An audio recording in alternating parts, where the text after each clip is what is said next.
नमस्ते मित्रांनो, king of stories या चॅनलवरती आपले स्वागत. दुसरा दिवस उजाडला.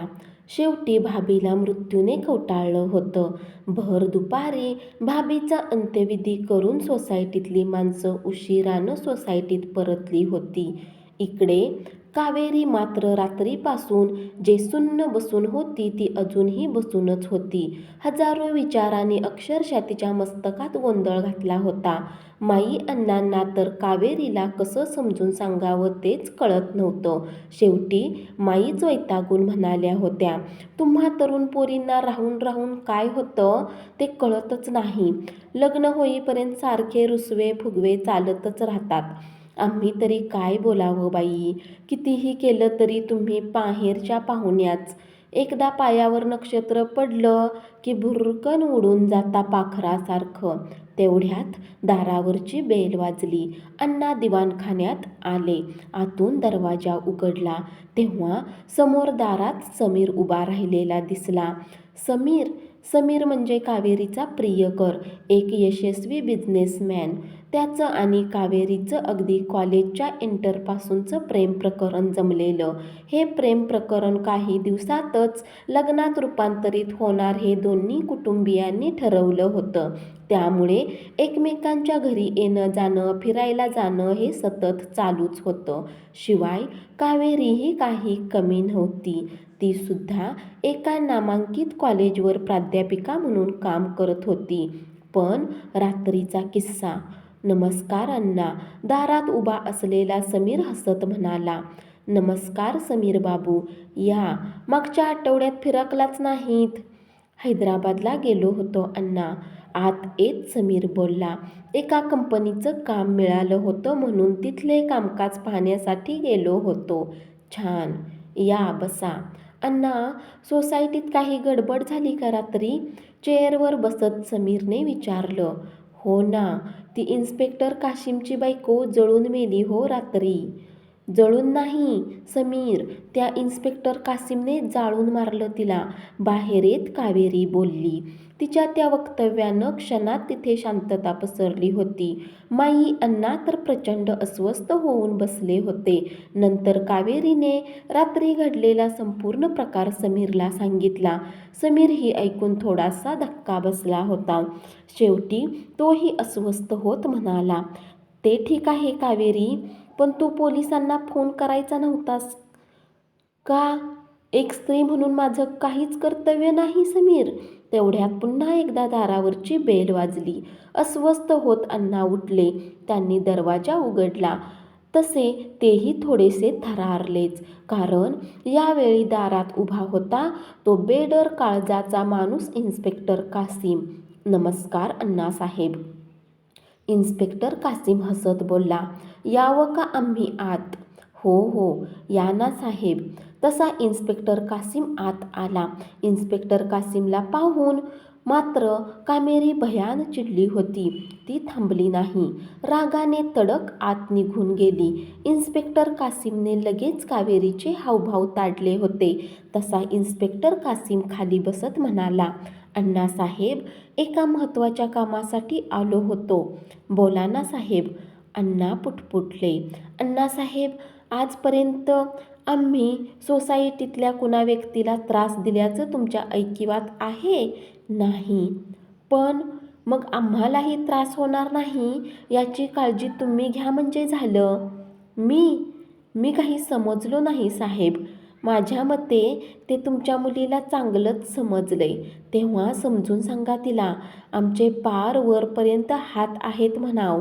माझ्या विरुद्ध पोलिसात साक्ष द्याल तर फार महागात पडेल तुम्हाला. तुम्ही आम्हाला धमकी द्यायला आलात का? चालते व्हा इथून. वेगाने कावेरी बाहेर येत ओरडली. तसा कासीम ताडकन उठून उभा राहत म्हणाला, धमकी नाही मॅडम, समजून सांगायला आलोय. तुम्ही पहिले चालते व्हा इथून. कावेरी रागाने फणफणत ओरडली. तसा समीर उठला आणि कावेरीला सावरत म्हणाला, कावेरी, तू आत चल. आत चल पहिली. नाही समीर, हा नीच माणूस आहे. तू आत चल. कावेरी प्लीज, मी बोलतो त्याच्याशी. तू आत चल म्हणत समीरने तिला बळच आत नेलं. मग कासिमही थांबला नाही. रागाने निघून गेला होता. अंधार पसरला. कावेरी तिच्या रूममध्ये अजून अस्वस्थपणे बसून होती. शेवटी तिच्या मस्तकावरून मायेने हात फिरवत माईना म्हणाल्या, हे बघ पोरी, यापूर्वी आपलं सगळं आयुष्य चाळीतल्या 8x10च्या खोलीत खुराड्यात गेलंय. आता कुठे सुखाचे दिवस आलेत. त्याला तू ग्रहण लावू नकोस. पोरी विसरून जा त्या भाभीला आणि कासिमला. आणि त्याची बायको होती, त्यानं जाळून मारलं. आपल्याला काय करायचं? नाही माई. दीर्घ निश्वास सोडत कावेरी पुढे म्हणाली, मी स्वस्थ बसणार नाही. मी कासिमच्या विरोधात साक्ष देण्याचा निर्णय घेतलाय. कासिम क्रूर आहे, जनावर आहे. त्याला शिक्षा व्हायलाच हवी. माई, अगं पण नाही, मी कुणाचंही ऐकणार नाही. भले मला स्वतःला उद्ध्वस्त होण्याची वेळ आली तरी चालेल. माई, मी मागे फिरणार नाही. मी साक्ष देणार म्हणजे देणार. बस. कावेरीनं ऐकलं नाही. माई अण्णांनी विरोध करूनही कावेरी अन्यायाविरुद्ध लढण्याची जिद्द बाळगून शेवटी इन्स्पेक्टर कासिम विरुद्ध पोलिसात साक्ष दिली होती. आणि तिथूनच सुरू झाला होता कावेरीच्या जीवनाचा अनभिज्ञ संघर्ष. इन्स्पेक्टर भोसले रोज कावेरीला भेटण्यासाठी घरी येत होता. केव्हा केव्हा रात्री बेरात्री देखील कावेरीला पोलीस स्टेशनला बोलावलं जात होतं. त्यात अण्णा आणि माई एका पाहुण्याच्या मुलाच्या लग्नासाठी सकाळपासून घरातून बाहेर पडलेले अजून परत आले नव्हते. यावेळी घरात एकटी होती ती फक्त कावेरीच. माई अण्णांचा आणि त्यांचा स्वयंपाक करून कावेरी दिवाणखान्यात आली. तेवढ्या दारावरची बेल वाजली. ती पुढे आली. अण्णा माई आले असणार म्हणून तिने पटकन दरवाजा उघडला. पाहते तर काय, समोर साक्षात नोंदवून घेणारा इन्स्पेक्टर भोसले उभा होता. नमस्कार कावेरीजी. इन्स्पेक्टर भोसले हसत म्हणाला. नमस्कार. यावेळी आपण? कावेरीने चाचरत विचारलं. तुमच्याकडेच आलो होतो. आत येऊ का? हो या ना. इन्स्पेक्टर भोसले आत आला. खरं तर इन्स्पेक्टर भोसलेला आत घेण्याची तिची मनापासून इच्छा नव्हती. परंतु अण्णासाहेब दिसत नाहीत? भोसलेनं विचारलं. नाही, ते लग्नाला गेलेत. येतील थोड्या वेळात. ते कासिमच्या केसचं कुठंपर्यंत आलंय साहेब? कावेरीने विचारलं. तो हरामखोर कासिम आता बाहेर येत नाही मॅडम. सडणार तो तुरुंगात तसाच बघा. बाहेर येण्यासाठी तो खूप धडपडतोय. परंतु तो आता शक्य नाही बाहेर येणं. कारण तुमची साक्ष इतकी महत्त्वाची ठरली की कोर्ट त्याला सोडू शकणार नाही. मी असं केलंय की राज्य गृहमंत्री त्याच्या केसमध्ये इंटरेस्ट घालतायत म्हणून. खरं आहे ते. माझ्याही कानावर आले. परंतु डोंट वरी. तुम्ही अजिबात काळजी करू नका कावेरीजी. क्षणभर कावेरी शांतच उभी राहिली. नंतर आत गेली. इन्स्पेक्टर भोसलेसाठी तिने पाणी आणून देत म्हटलं. हल्ली मला चित्रविचित्र फोन येत आहेत साहेब. फार गलिच्छ बोलतात. काल खिडकीची काच फोडून एक दगडही आत आला. त्या दगडाला बांधलेली एक चिठ्ठीही मिळाली धमकीची. धमकीची? व्हॉट? खरं की काय? हो, मला अलीकडे खूप भीती वाटायला लागली आहे साहेब. मी सर्वांचा विरोध स्वीकारून साक्ष दिली. खरोखर केव्हा केव्हा मला वाटतं की मी खरोखर चुकी केली की काय. मला ती धमकीची चिठ्ठी दाखवाल? हो, बसा मी आलेच म्हणत कावेरी पटकन तिच्या रूमकडे निघून गेली. इन्स्पेक्टर भोसले मात्र आज वेगळ्याच हेतूने तिथे आला होता. खरं तर कावेरी त्याच्या नजरेत भरली होती. तिचा भरगच्च बांधा त्याला हवाहवासा वाटत होता. तसा तो उठला. मुख्य दरवाजाला आतून कडी घातली नि हळूवार पावलांनी पुढे आला. त्यावेळी कावेरी तिच्या रूममध्ये बॅगमध्ये धमकीची चिठ्ठी शोधत असताना दिसत होती. तिची ती वाकलेली कमान, मधाळलेला देह, भरगच्च नितंब पाहून सरळ इन्स्पेक्टर भोसले आत आला तशी कावेरी दचकून उभी राहिली. घाबरली आणि म्हणाली, मी आणते चिठ्ठी, तुम्ही बाहेर थांबा. इन्स्पेक्टर भोसलेची नजर मात्र तिच्या सर्वांगावून भिरभिरत होती. मस्तकात आगीचा डोंब उसळला होता. पण एक वेगळीच तृष्णा, एक तहान त्याच्या मस्तकात पेटली होती. तो म्हणाला, कावेरीजी, तुम्ही मला हव्या आहात. इन्स्पेक्टर ओरडत तिने खाडकन इन्स्पेक्टर भोसलेच्या तोंडात वाजवत इन्स्पेक्टर भोसले चेक काढला. क्षणाचाही विलंब न लावता त्याने कावेरीवर गिधाडासारखी झडप घातली.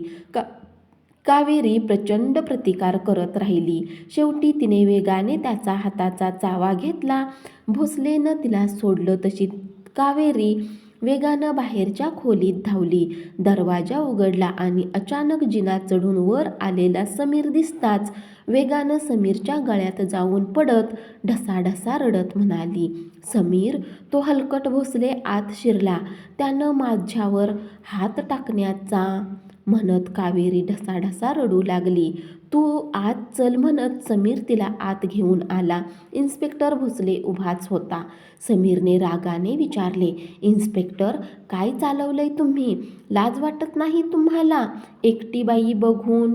समीर बाबू, गुमानं तिला सोडा, नाहीतर परिणाम वाईट होतील. इन्स्पेक्टर भोसलेचा तो धमकीयुक्त स्वर ऐकून समीरही चिडला आणि कसलाही विचार न करता भोसलेच्या थोबाडात वाजवल्या. मग भोसलेही कमी पडला नाही. तोही समीरवर तुटून पडला. तुंबळ मारामारी झाली. समीरने शेवटी लाथाबुक्क्या घालून भोसलेला पार रक्तबंबाळ करून टाकला आणि सरळ पोलीस स्टेशनला नेऊन सगळी लिखापडी आटोपून शेवटी पहाटे समीर आणि कावेरीला घेऊन सोसायटीत परत आला होता. अण्णामाई अजूनही आले नव्हते. घरी आल्यावर कावेरी सुन्न बसून होती. समीर सिगारेट ओढत खिडकीतून बाहेर पाहत होता. बराच वेळ ती दोघेही शांत होती. अखेर सिगारेट संपवून समीर कावेरीच्या समोर बसत म्हणाला, तरी तुला 1000दा सांगितलं होतं, कावेरी, तू त्या काशीमच्या केसमध्ये इंटरेस्ट घेऊ नकोस म्हणून. पण तू ऐकशील तर शपथ? समीर, तो इन्स्पेक्टर भोसले इतका हरामी माणूस असेल हे जर ठाऊक असतं तर काय केलं असतं? समीरने रागानं विचारलं. कासीमच्या केसमधला इंटरेस्ट काढून घेतला असता? नको त्या वेळेला रात्री बेरात्री पोलीस स्टेशनला जायचं टळलं असतं. ती गप्पच झाली. खाली मान घालून बसून राहिली. समीर मात्र वैतागाने पुढे म्हणाला, तरी मी तुला यापूर्वी 1000दा सांगितलं होतं, कावेरी, की तू पटकन कुणावरही विश्वास टाकू नको म्हणून. पण नाही, स्वभाव आमचा तो काही मेल्याशिवाय बदलायचा नाही. पाहिलंत ना आता इन्स्पेक्टर भोसलेच्या विश्वासाचे परिणाम. कावेरी, माणसाने दुसऱ्याच्या माणसावर नेहमी एक हात ठेवून विश्वास टाकायला हवा. पण तू धन्यवाद.